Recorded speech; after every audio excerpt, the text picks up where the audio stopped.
Minute में देश की 9 बड़ी खबरें दिखाने का आप 2 मिनट में एकदम अपडेटेड हो जाएंगे। क्विक रिकैप आपको बता दें, इससे पहले खबरों को विस्तार से आपको समझाएं। पहली बड़ी खबर जो आ रही है, वक्फ संशोधन बिल पर जेपीसी की बैठक। आज विपक्षी सांसदों ने बहिष्कार किया है। वो मल्लिकार्जुन खड़गे पर कर्नाटक राज्य अल्पसंख्यक आयोग के पूर्व अध्यक्ष अनवर मणिप्पादी के आरोपों से नाराज थे। उन्होंने खड़गे पर कर्नाटक में वक्फ की जमीन हड़पने का आरोप लगाया था। इस सब के बीच में एक और बड़ी खबर, यूपी मदरसा एक्ट संवैधानिक है या असंवैधानिक, सुप्रीम कोर्ट 21 अक्टूबर से इस मसले पर सुनवाई करेगा। इलाहाबाद हाई कोर्ट की तरफ से एक्ट को असंवैधानिक घोषित करने वाले फैसले को शीर्ष अदालत में चुनौती दी गई है। इस सब के बीच में महाराष्ट्र चुनाव को लेकर बीजेपी कोर ग्रुप की 4 घंटे तक बैठक हुई है। बैठक में 100 उम्मीदवारों के नाम पर चर्चा की गई है। अब 16 अक्टूबर को चुनाव समिति की बैठक होगी। बैठक में उम्मीदवारों के नामों पर अंतिम मोहर लगेगी। और विधानसभा चुनाव को लेकर मल्लिकार्जुन खड़गे और राहुल गांधी के साथ महाराष्ट्र के नेताओं की बैठक हुई। सूत्रों के मुताबिक नेताओं ने आलाकमान को हरियाणा से नसीहत लेते हुए महाराष्ट्र में अति आत्मविश्वास और टकराव से बचने की सलाह दे दी है। जम्मू कश्मीर में 16 अक्टूबर को उमर अब्दुल्ला सरकार का शपथ ग्रहण होगा। उमर के साथ मंत्रिपरिषद के बाकी सदस्य भी इसी दिन शपथ लेंगे। एलजी मनोज सिन्हा ने लेटर लिखकर सरकार बनाने के लिए आमंत्रित किया है। और दिल्ली के राव कोचिंग में 3 यूपीएससी छात्रों की मौत के मामले में सीबीआई ने आज चार्जशीट दाखिल कर दी है। राउज एवेन्यू कोर्ट में 6 लोगों के खिलाफ चार्जशीट दाखिल की गई है। सीबीआई ने एसयूवी ड्राइवर मनोज कथुरिया को आरोपी नहीं बनाया है। इस बीच मुंबई में ओवरटेक को लेकर विवाद होता है। युवक की पीट कर हत्या कर दी जाती है। बाइक चला रहे आकाश की ओवरटेक करने पर कुछ लोगों से कहासुनी हुई। इसके बाद उसकी पीट कर हत्या कर दी गई। पुलिस ने केस दर्ज कर 9 लोगों को गिरफ्तार कर लिया है। और अभिनेता अतुल परचुरे की आज मौत हो गई। लंबी बीमारी से जूझ रहे अभिनेता ने 57 साल की उम्र में आखिरी सांस ली। मराठी फिल्मों में अलग पहचान बनाने वाले अतुल परचुरे की मौत पर सीएम एकनाथ शिंदे ने दुख व्यक्त किया है। चिंताजनक खबर, सितंबर महीने के दौरान महंगाई दर में बढ़ोतरी हुई है। खुदरा महंगाई दर बढ़कर 5.49% पर पहुंच गई है। अगस्त में यह 3.65% पर थी। यह आंकड़ा 9 महीने का उच्चतम स्तर पर है। खराब मौसम और सब्जियां महंगी होने से इजाफा हुआ है। सोचने पर मजबूर कर दिया है कि कोई कंट्री में वहां के जो प्रधानमंत्री हैं वो इतने इमेच्योर कैसे बिहेव कर सकते हैं। आप समझ गए होंगे, हम बात कर रहे हैं जस्टिन ट्रूडो की। पहले भी ऐसा कर चुके हैं वो। पहली फिक्र कनाडा की बदजुबानी पर भारत के अप्रत्याशित जवाब की है, जिससे पूरी दुनिया में कनाडा के कूटनीतिक कच्चेपन की चर्चा हो रही है और उसकी घंघोर बेइज्जती हो रही है। यह कनाडा के प्रधानमंत्री जस्टिन ट्रूडो का एक और इंटरनेशनल अपमान का अध्याय है। आज कनाडा को सबक सिखाते हुए भारत ने एक बड़ा फैसला लिया है और कनाडा से अपने हाई कमिश्नर संजय कुमार वर्मा और दूसरे राजनयिकों को वापस बुला लिया है। भारत के कनाडा से कूटनीतिक संबंध आजादी के फौरन बाद स्थापित हो गए थे, लेकिन यह शायद पहली बार है जब भारत ने कनाडा को लेकर इतना सख्त फैसला लिया है। आज भारत ने क्यों कहा कि उसे कनाडा की सरकार पर भरोसा नहीं है, यह पूरी टाइमलाइन आपको देखनी चाहिए। लेकिन पहले यह तस्वीरों से समझे कि आज शाम को भारत ने कनाडा के राजदूत स्टीवर्ट व्हीलर को तलब किया। उसके लिए एक्चुअल वर्ड है समन किया। इसकी वजह थी कल कनाडा की तरफ से भारत को भेजी गई एक चिट्ठी। इस चिट्ठी में कनाडा सरकार ने भारत के हाई कमिश्नर और कुछ डिप्लोमैट्स को हरदीप सिंह निज्जर की कथित हत्या से जुड़े एक मामले से जोड़ा था। इस पर भारत ने कनाडा के राजदूत को बुलाकर सख्त ऐतराज जताया और फिर कनाडा से अपने राजदूत और दूसरे डिप्लोमैट्स को वापस बुलाने का एक बहुत बड़ा फैसला कर लिया। बहुत बड़ा फैसला कर लिया। वहीं भारत ने कनाडा के डिप्लोमैट को भी बुलाकर तल्ख अंदाज में क्या कहा, पहले आप वो देखिए। कनाडा में भारत के हाई कमिश्नर पर बेबुनियाद आरोप लगाए गए। ट्रूडो सरकार ने भारत के हाई कमिश्नर और दूसरे डिप्लोमैट्स की सुरक्षा को खतरे में डाला। भारत को कनाडा सरकार पर भरोसा नहीं है कि वो उन्हें सुरक्षा दे पाएगी, जबकि इससे पहले भारत के विदेश मंत्रालय ने एक बयान जारी करके कहा था कि हमें कल कनाडा से एक डिप्लोमैटिक कम्युनिकेशन प्राप्त हुआ है, जिसमें कहा गया कि भारतीय उच्चायुक्त और अन्य राजनयिक उस देश में जांच से संबंधित मामले में पर्सन ऑफ इंटरेस्ट हैं। भारत सरकार इन बेतुके आरोपों को दृढ़ता से खारिज करती है और इन्हें ट्रूडो सरकार के राजनीतिक एजेंडे का हिस्सा मानती है। जो वोट बैंक की राजनीति पर केंद्रित है। विदेश मंत्रालय ने कनाडा सरकार से दो टूक कह दिया है कि ट्रूडो सरकार लंबे समय से ऐसा करती आ रही है। उनकी कैबिनेट में ऐसे व्यक्ति शामिल हैं जो भारत के खिलाफ चरमपंथी और अलगाववादी एजेंडे से जुड़े हुए हैं। पहले आप सुनिए कि आखिर कनाडा के राजदूत ने विदेश मंत्रालय की तरफ से तलब किए जाने के बाद क्या कहा। Canada has provided credible, irrefutable evidence of ties between agents of the government of India and a murder of a Canadian citizen on Canadian soil. Now it is time for India to live up to what it said it would do and look into those allegations. It is in the interest of both our countries and the peoples of our countries to get to the bottom of this. Canada stands ready to cooperate with India. हम सबके मन में एक सवाल है कि अब आगे क्या होगा। देखिए, इसका सबसे बड़ा इंपैक्ट एजुकेशन और इमिग्रेशन पर पड़ सकता है। सबसे बड़ा इंपैक्ट एजुकेशन और इमिग्रेशन पर पड़ सकता है। मैं आपको बताना चाहूंगा, immigration, refugees and citizenship Canada IRCC के मुताबिक 2022 में 2,26,000 से ज्यादा वीसा अप्रूव किए गए थे, जिनमें से करीब 1,36,000 स्टूडेंट्स पंजाब के थे। सबसे बड़ा इंपैक्ट इन पर हो सकता है। और क्या भारत और कनाडा के बीच में जो $8 बिलियन का ट्रेड है, 2022 का डेटा मैं बता रहा हूं आपको, उसके ऊपर भी इंपैक्ट हो सकता है। कनाडा की अर्थव्यवस्था हिल सकती है अगर भारत की तरफ से कुछ ऐसे डिसीजंस लिए गए तो। यहां आपको यह समझाने की जरूरत है कि आखिर भारत और कनाडा के संबंधों में ये उतार चढ़ाव क्यों आए हैं।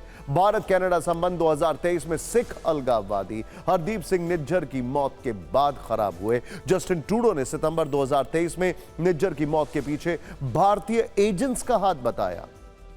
भारत ने कनाडा सरकार के इस आरोप को सिरे से खारिज कर दिया। अभी भी उनके एम्बेसडर यही बात कर रहे थे। भारत ने निज्जर को वर्ष 2020 में आतंकी घोषित किया था। अक्टूबर 2023 में भारत ने कनाडा के 41 डिप्लोमैट्स को वापस भेज दिया था। कनाडा ने भारत के इस कदम को अंतर्राष्ट्रीय नियमों का उल्लंघन बताया था और ये अब जो हुआ है, ये अपने आप में एक एपिक है।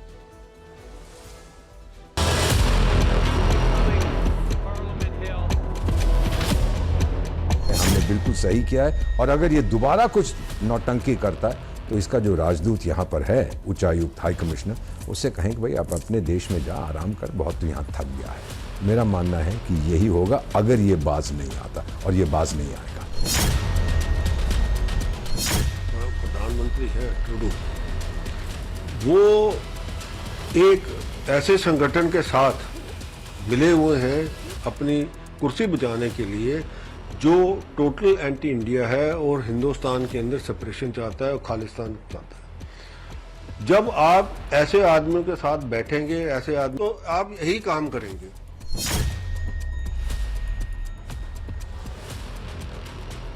तो जस्टिन ट्रूडो भारत को लेकर के इस तरह की स्टेटमेंट्स और जो कदम उठा रहे हैं, ऑब्वियसली उनके वोट बैंक से ड्रिवन है वो, बट उसके अलावा वो ऐसे भी ड्रिवन है कि वो अपने देश के अंदर चाइना इंक्वायरी से अपना प्रेशर हटाने के लिए भारत की तरफ डिफ्लेक्ट कर रहे हैं।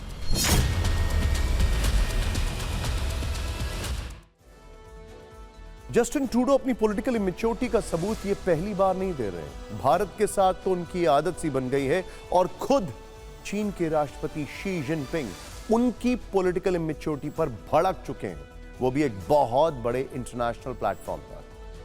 यानी भारत और कनाडा संबंधों में जो कलेश हुआ है, उसके पीछे एक तरह से निज्जर था।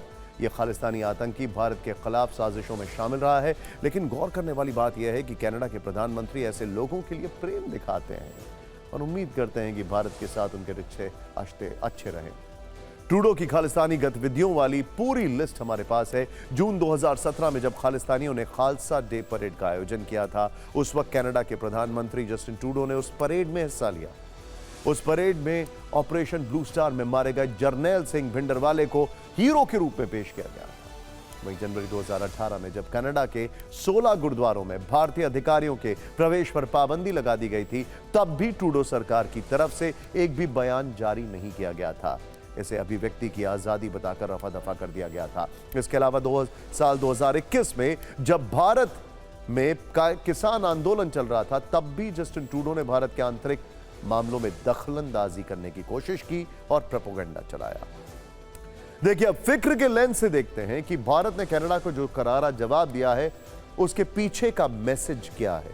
मैसेज नंबर 1, जो भारत को खंड खंड करने का इरादा रखते हैं, उनके लिए भारत की अखंड नीति है, जैसे कुछ। मैसेज नंबर 2, भारत का प्रण है खालिस्तान के नाम पर देश को बांटने वाले विचार या उनका समर्थन करने वाले बर्दाश्त नहीं किए जाएंगे। सरकार ने कनाडा को करारा जवाब दिया है। ट्रूडो सोच रहे थे कि वो भारत को दिक्कत की डिलीवरी कर देंगे, लेकिन भारत के तेवर ऐसे हैं कि कूटनीतिक दिक्कत सूद समेत वापस कर दी गई है। कनाडा अपरिपक्व साबित हुआ है।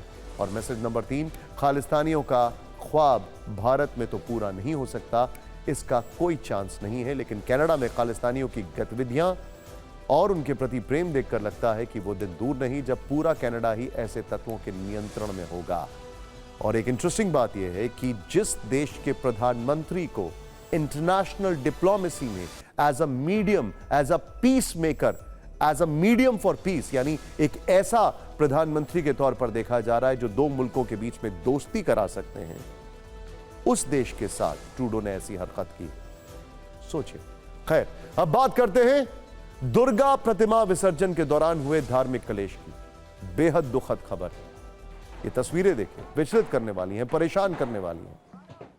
पूरे देश में इसकी चर्चा है। उत्तर प्रदेश का बहराइच जल रहा है, 2 दिन से अशांत है। बहराइच में विसर्जन के दौरान गाना बजाने को लेकर विवाद इतना ज्यादा बढ़ गया कि 20 राउंड फायरिंग हो गई। 22 साल के राम गोपाल मिश्रा नामक युवक की हत्या हो गई और बार बार पथराव, प्रदर्शन, आगजनी और हिंसा होती रही। बहराइच की एक घटना रविवार की है, लेकिन वहां आज भी तनाव है। अघोषित कर्फ्यू लगा हुआ है, सड़कें सूनी हैं। ऐसा क्यों हुआ? यह किसकी लापरवाही है? कौन जिम्मेदार है? इन सवालों का जवाब जानने से पहले आपको अभी का इस वक्त का अपडेट दे दें। क्या क्या हुआ है, पहले यह जान लेते हैं। देखिए, बहराइच में करीब 15 से 20 किलोमीटर का क्षेत्र जो है हिंसा से प्रभावित है। आज आक्रोशित लोगों ने हंगामा किया, आगजनी की, कई दुकानों को फूंक दिया। बहराइच के हिंसा प्रभावित इलाके महसी और महाराजगंज में इंटरनेट बंद कर दिया गया है। सीएम योगी ने डीजीपी से हालात की जानकारी ली। आज गृह विभाग के सचिव Sanjeev Gupta, ADG law and order Amitabh Yash, commissioner और डीआईजी स्तर के कई बड़े अधिकारी घटनास्थल पर गए। 4 एसपी, एसएसपी रैंक के अधिकारी, 4 डीएसपी रैंक के अधिकारी तैनात किए गए हैं। आरएफ की एक कंपनी, पीएससी की 3 कंपनियां समेत भारी संख्या में फोर्स तैनात है। सीएम योगी ने लखनऊ में हाई लेवल मीटिंग की है, दोषियों पर सख्त एक्शन लेने का आदेश दिया है। साथ ही हालात को जल्द से जल्द काबू करने को कहा है। पुलिस प्रशासन और महसी के बीजेपी विधायक सुरेश्वर सिंह के काफी समझाने के बाद आज मृतक राम गोपाल मिश्रा का अंतिम संस्कार कर दिया गया। अब तक पुलिस ने नामजद आरोपी सलमान समेत 30 लोगों को हिरासत में लिया।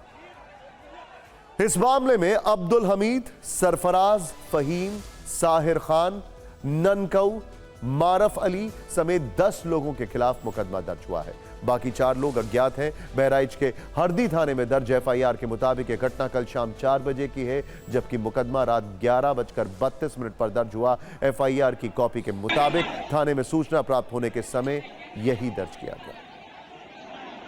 यह तो घटना और एफआईआर की बात हुई, लेकिन कल शाम 4 बजे की घटना के बाद बहराइच के कुछ इलाके जिस तरह से आज सुबह तक जलने लगे, क्या वो पुलिस प्रशासन पर सवाल नहीं है? ग्राउंड पर मौजूद हमारे संवाददाता विपिन चौबे की इनसाइड स्टोरी यही है।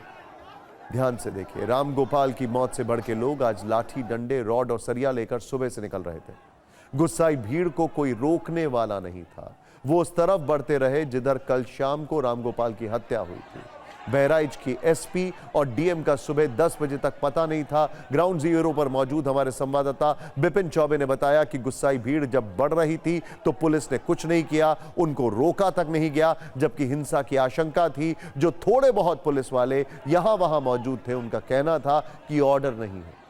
खैर, बाद में जब एसपी वृंदा शुक्ला आई तो आदेश दिया गया, लेकिन तब तक देर हो चुकी थी क्योंकि सड़कों पर आगजनी शुरू हो चुकी थी। शोरूम को फूंक दिया गया था, दुकानें जला दी गई थी। ये सब जब होने लगा तब आंसू गैस के गोले छोड़े जाने लगे, लाठी चार्ज होने लगा।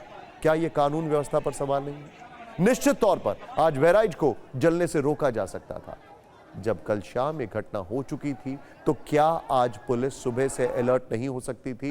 नोट करने वाली बात यह है कि क्या पुलिस के आला अफसरों को यह अंदाजा नहीं था कि धार्मिक अवसर पर इस हत्याकांड का रिएक्शन आज क्या हो सकता है?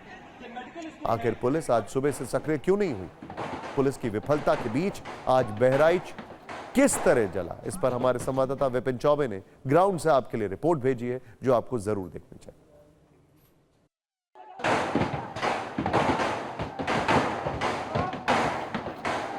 हालात एक बार फिर से महाराजगंज के इलाके में खराब होना शुरू हो चुका है और इसको देखकर यह लगता है कि पुलिस बहुत ज्यादा मजबूर नजर आ रही है, क्योंकि यह कहा गया था कि हिंसा को रोकना है, कुछ भी ऐसा नहीं होने देना है। लेकिन देखिए लोग कैसे दुकानों को तोड़ रहे हैं और इस खराब हालात में लोग अपना गुस्सा कैसे उतार रहे हैं वो इन तस्वीरों में साफ तौर पर देखा जा सकता है।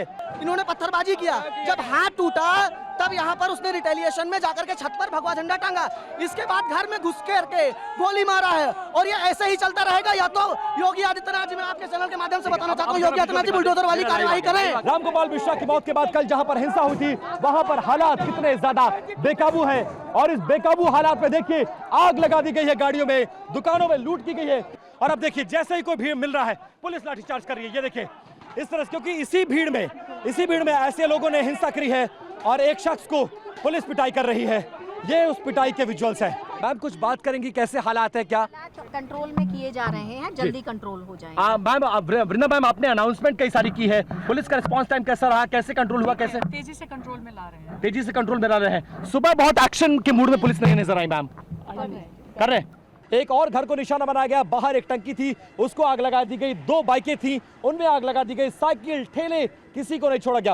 इधर से भीड़ आई है, एक भाई 2-4 हजार आदमी होगी। हम अपने बच्चों और बीवियों को लेकर भगे, किधर जिधर भाग पाए, अपनी जान बचा ली, बस इतना। बाकी कौन लूटा फूका, जो मिला जिसका ले गए। बीती रात दुर्गा पूजा की मूर्ति के विसर्जन के दौरान महाराजगंज में जो हिंसा हुई जिसमें एक शख्स रामगोपाल मिश्र की मौत हुई थी, आज काफी मुश्किलों के बाद परिवार वाले और स्थानीय लोग उनके अंतिम संस्कार के लिए माने हैं और इस वक्त उनकी चिता जल रही है यहाँ पर, जहाँ हजारों की संख्या में जो स्थानीय लोग हैं वो यहाँ पर आ रहे हैं और अपनी अंतिम श्रद्धांजलि उन्हें अर्पित कर रहे हैं। जलते बहराइच की सड़क से आज एक तस्वीर आई यूपी के ADG law and order Amitabh Yash आज हिंसाग्रस्त इलाके में सड़क पर दिखे। उनके हाथ में सर्विस पिस्तौल थी। इसी के साथ वो सड़क पर आक्रोशित भीड़ को कंट्रोल करने उतरे। हिंसा पर उतारू भीड़ पर उनका गुस्सा बढ़ रहा था। बहराइच में हिंसा आउट ऑफ कंट्रोल होने पर उन्हें लखनऊ से भेजा गया था।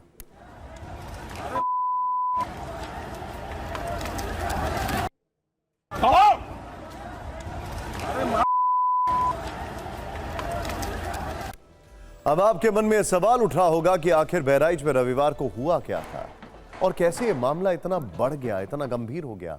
अब तक की जानकारी के मुताबिक 13 अक्टूबर की शाम बहराइच जिले में महसी तहसील के हरदी क्षेत्र स्थित महाराजगंज कस्बे में दुर्गा मूर्ति विसर्जन यात्रा निकाली जा रही थी। इस जुलूस में गाना बजाने को लेकर 2 समुदायों में कहासुनी हो गई।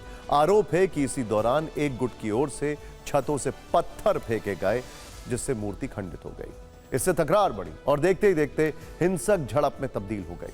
पथराव के विरोध पर फायरिंग शुरू हो गई।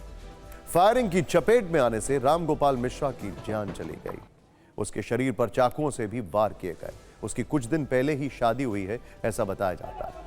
कल की इस घटना को लेकर हरदी थाना के एसएचओ और महसी के चौकी इंचार्ज समेत कई पुलिस वालों को निलंबित कर दिया गया है। लेकिन एक सवाल यह भी है कि आज जब बहराइच में हिंसा और आगजनी हुई तो यह जिम्मेदारी किसकी थी? इस पर तो कोई कार्रवाई नहीं हुई।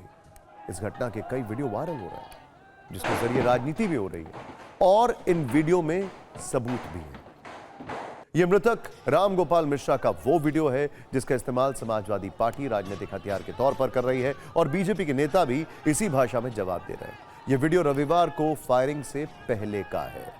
समाजवादी पार्टी की ओर से यह वीडियो शेयर किया गया है। समाजवादी पार्टी के मीडिया सेल की ओर से कहा गया है कि गोपाल ने बवाल के दौरान एक मुस्लिम व्यक्ति की घर की छत से हरा झंडा उतारा और भाजपा नेताओं के कहने पर भगवा झंडा लहराया। ऐसा करने के लिए वहां मौजूद भीड़ उसको मोटिवेट कर रही थी। गोपाल मिश्रा भाजपाई राजनीति के लिए बलि का बकरा बना। इसके कुछ देर बाद ही गोपाल की गोली मारकर हत्या कर दी गई। अब उकसाने वाले लोग आराम से घर में सो रहे हैं।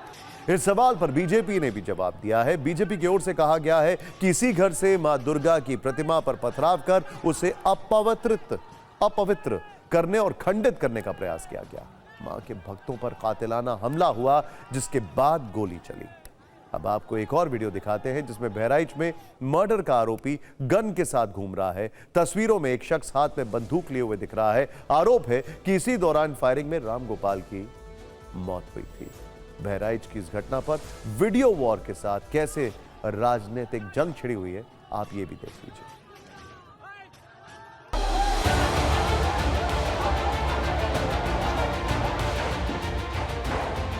बहराइच या और जगह जो घटनाएं हो रही हैं उसकी जिम्मेदार अगर कोई है तो शासन है, प्रशासन है और इनकी वोट की राजनीति है, जिसकी वजह से ये जानबूझ करके करा रहे हैं।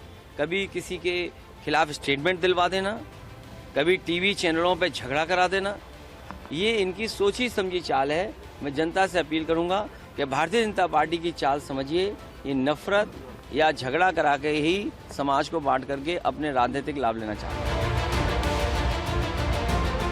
इस प्रकार की घटनाएं होना हम सबके लिए दुखद है, लेकिन सरकार हमारी सजग है और जो भी इस घटनाक्रम के पीछे हैं, जो भी जिन दंगाइयों ने इस घटना को अंजाम दिया है, उन सबकी जांच कराई जा रही है। उन सबके खिलाफ सरकार कठोर कार्रवाई करेगी। बहराइच की घटना अत्यंत दुर्भाग्यपूर्ण है, चिंताजनक है और इसको तुरंत नियंत्रित किया जाना चाहिए। तो वहाँ का जो और प्रशासन है वो बिल्कुल निष्क्रिय है। ये सारी बातें हो रही है, प्रशासन के सामने हो रही है, उसको रोकने के लिए कोई भी प्रयास नहीं किया गया। जिस व्यक्ति ने लीड निकाला था, गलती तो उसकी थी। हमारा मौलिक अधिकार है, हम जा रहे हैं, माता जी को लेकर के जा रहे हैं, भक्ति का गाना बज रहा है तो उसको तो कोई रोक नहीं सकता है। उसको उठा करके ले जाना चाहिए थाने पे, कोई समस्या न होती। हिंदुओं पे लाठीचार्ज कर दी गई। बहराइच में हिंसा की वजह क्या है, कौन दोषी है, यह सब जांच का विषय है। जांच में जो तथ्य सामने आएंगे उस आधार पर आगे कार्रवाई होगी। लेकिन इतना तय है कि योगी सरकार के कार्यकाल में पिछले 7 साल के दौरान कानून व्यवस्था की तंदुरुस्ती को लेकर जो दावे किए जा रहे हैं, उन पर बहराइच की इस घटना से दाग जरूर लग गया। फिक्र में खबरों की स्टीयरिंग जो है उसको अब पॉलिटिकल कंट्रोवर्सी की तरफ मोड़ते हैं, जहां कांग्रेस की हरियाणा वाली हार पर नमक का छिड़काव काफी बढ़ गया है और राजनीतिक सर्कल में एक व्यक्ति के ज्वलनशील बयानों की चर्चा काफी कर रही है। इन्होंने दावा किया है कि किसान आंदोलन के जरिए उन्होंने कांग्रेस के लिए जीत की पिच तैयार की थी, लेकिन कांग्रेस इस माहौल को जीत में नहीं बदल पाई। दावा करने वाले व्यक्ति का नाम गुरनाम सिंह चढ़ूनी। ये भारतीय किसान यूनियन के अध्यक्ष हैं। पिछले कई वर्षों से लगातार किसानों के लिए आंदोलन करने का दावा करते हैं, यानी फुल टाइम किसान और आंदोलनकारी हैं। इन्होंने हरियाणा विधानसभा के चुनाव में पेहोवा सीट से चुनाव भी लड़ा और 1170 वोट मिले। बुरी तरह तो हारे ही, जमानत भी जब्त हो गई। जमानत तब जब्त होती है जब किसी उम्मीदवार को कुल पड़े वोटों का 1/6 यानी 16% जो है वोट भी हासिल नहीं होता। लेकिन चढ़ूनी अपनी हार से ज्यादा कांग्रेस की हार का पोस्टमार्टम कर रहे हैं और उन्होंने दावा कर दिया है कि किसान आंदोलन के जरिए कांग्रेस के पक्ष में माहौल बनाया गया। कांग्रेस ने हरियाणा में किसी से समझौता नहीं किया, जिसके कारण हारे। उन्होंने यह भी कहा है कि इस हार के लिए भूपेंद्र सिंह हुड्डा जिम्मेदार है। चढ़ूनी भले ही कांग्रेस की हार से चिंतित होकर उन्हें नया रास्ता दिखा रहे हो, लेकिन बीजेपी को उनके इस बयान में राजनीतिक मौका दिख गया। हरियाणा में जीत के बाद से फ्रंट फुट पर खेल रही बीजेपी अब कह रही है कि चढ़ूनी के बयान से कांग्रेस की कलई खुल गई है। इस आंदोलन का लक्ष्य सिर्फ सत्ता हासिल करना था, जबकि कांग्रेस का कहना है कि उन्हें खुद को 1170 वोट मिले हैं, उनकी बातों पर क्या ही कमेंट किया जाए। जीतेगा भाई जीतेगा, जीतेगा भाई जीतेगा, जीतेगा भाई जीतेगा। मैं ये मानता हूँ कि जो भूपेंद्र हुड्डा है वो अति बुद्धिहीन है। हरियाणा में जो माहौल बनाया कांग्रेस के पक्ष में, वो हमने बनाया, वो किसान वर्ग ने बनाया। किसान, चलो मेरे को नहीं दी थी, दूसरे 2 किसान लीडरों को दे देता।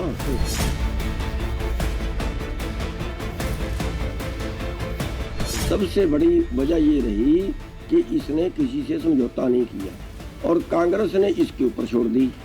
और अब भी मैं आपके माध्यम से कहना चाहता हूँ कांग्रेस हाईकमान को कि अब भी जो विपक्ष का नेता बनाना है वो भूपेंद्र हुड्डा को ना बनाए।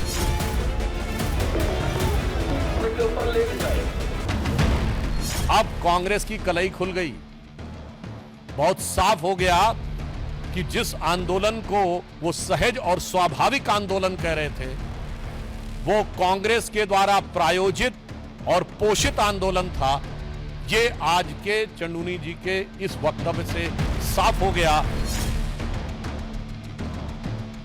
ऐसी बात कर रहे हैं चंदूनी साहब, उनको वोट कितने मिले हैं? 11 तो बस मुझे जवाब देने की जरूरत ही नहीं। उसके बाद उनके आरोपों का खंडन करते हैं क्या? उनके जवाब, उनका कोई भी आदमी कुछ भी बोलता रहे, क्या जवाब दूं उनकी बात का? अगर उनकी बात में कोई दम होता, वजन होता तो उनको वोट पड़ा होता। किसानों के नाम पर राजनीति करने वाले ये हुड्डा साहब, ये गुरनाम सिंह चंदूनी, इन्होंने किसानों के नाम पर सिर्फ राजनीति की है। ये क्लियर मैंडेट है कि तुम सारे झूठे हो, तुम बेईमानो। ये भी एक टैग इन्होंने विपक्ष के नेताओं के ऊपर लगाया।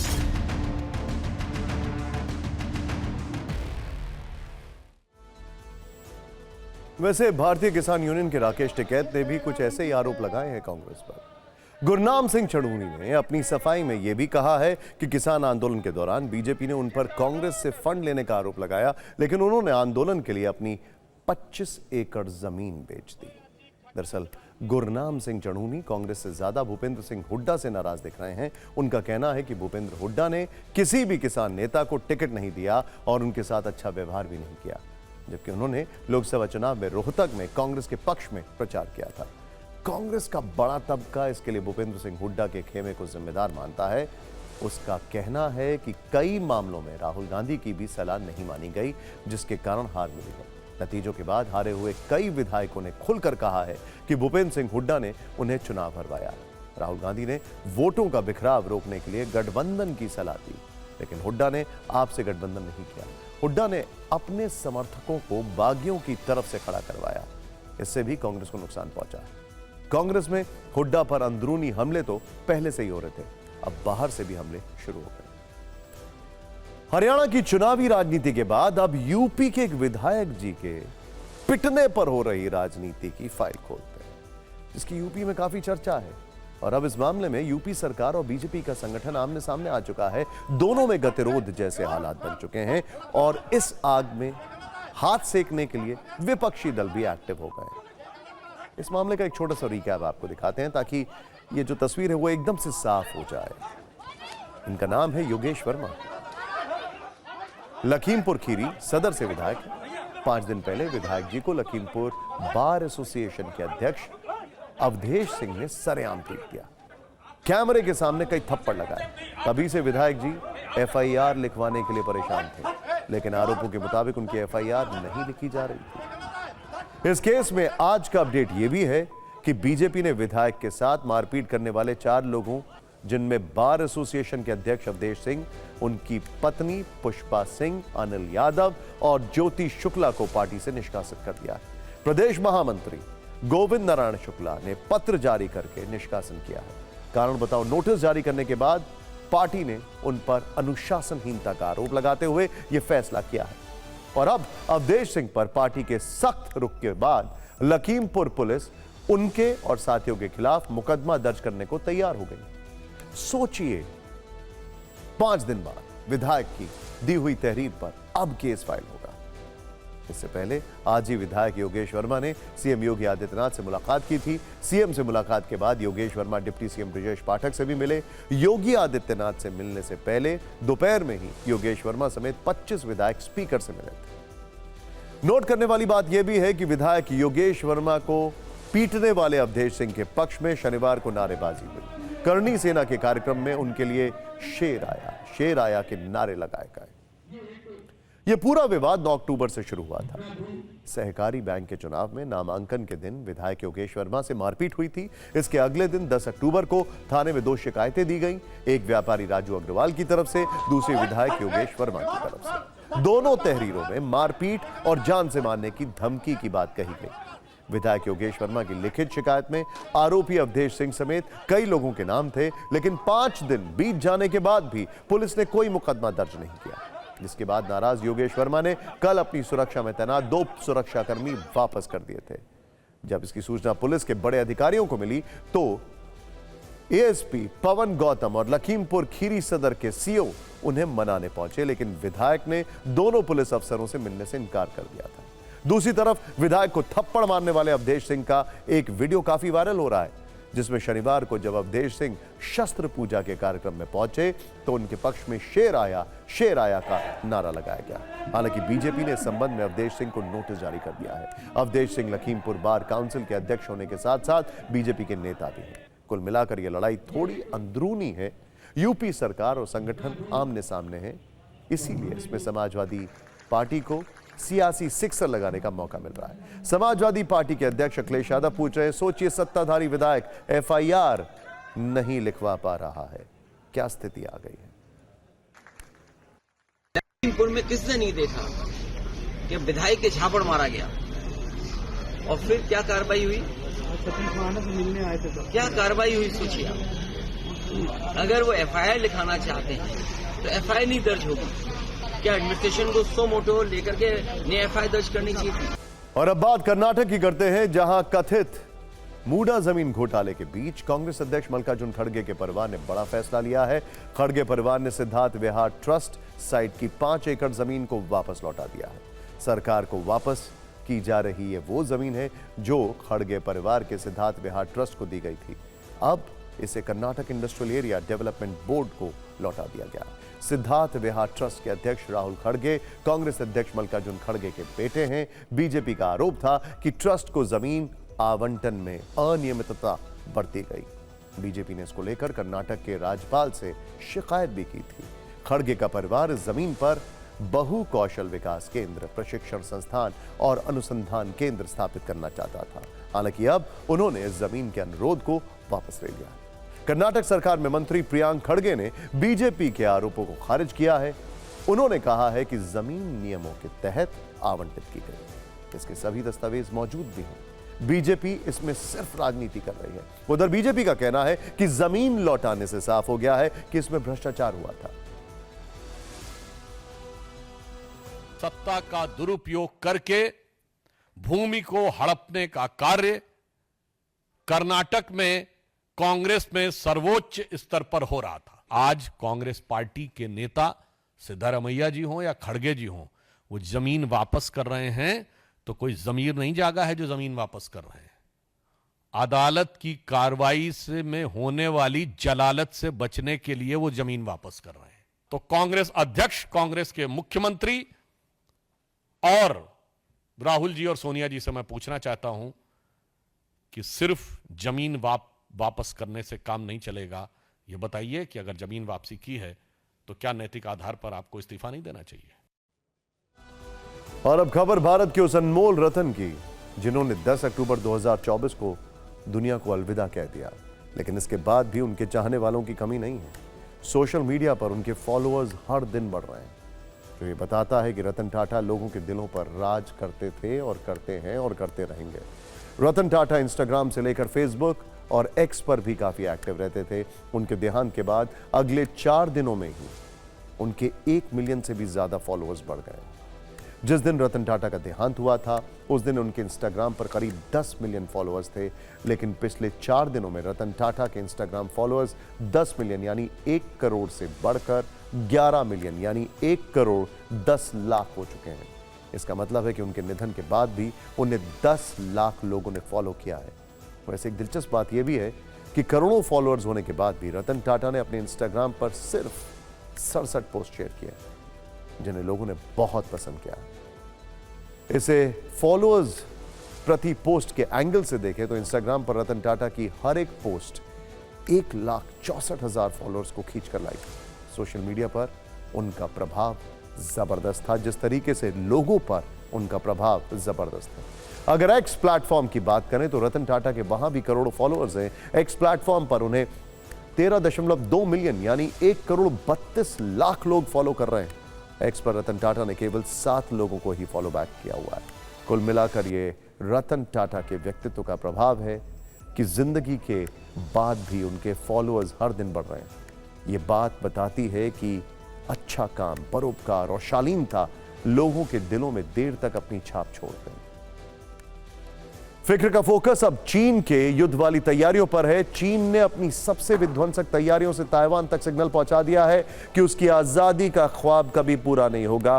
कूटनीति में दुश्मन को टक्कर देने के लिए चीन ने इस बार न मिसाइल दागी, न बम फेंका और न ही गोली चलाई, बल्कि चीन ने इस बार ताइवान पर वीडियो अटैक किया है। चीन ने ताइवान पर लगातार दो और 2.5 मिनट के वीडियो बम बरसाए। चीन को लगता है कि उसके इन वीडियोस की मारक क्षमता उसकी बैलिस्टिक मिसाइल से भी ज्यादा है। यानी इस बार चीन ने अपनी सोशल मीडिया साइट्स के जरिए ताइवान पर वीडियो स्ट्राइक की है। दरअसल ताइवान को घेरने के लिए चीन ने ऑपरेशन जॉइंट स्वॉर्ड 2024B नाम से वॉर एक्सरसाइज शुरू कर दी है। चीन ने इसके तहत ताइवान के उत्तर, दक्षिण, पूरब और पश्चिम में अपने वॉरशिप और फाइटर जेट्स तैनात कर दिए हैं। चीन ने ताइवान को ललकारते हुए एक वीडियो जारी किया है। इसमें दिखाया गया है कि आखिर किस तरह चीन की तीनों सेनाओं ने मिलकर पूरे ताइवान को चारों तरफ से घेर लिया। इसमें एयरक्राफ्ट कैरियर और वॉरशिप के साथ चीन के फाइटर जेट्स मिसाइल बरसाते हुए दिखाई दे रहे हैं।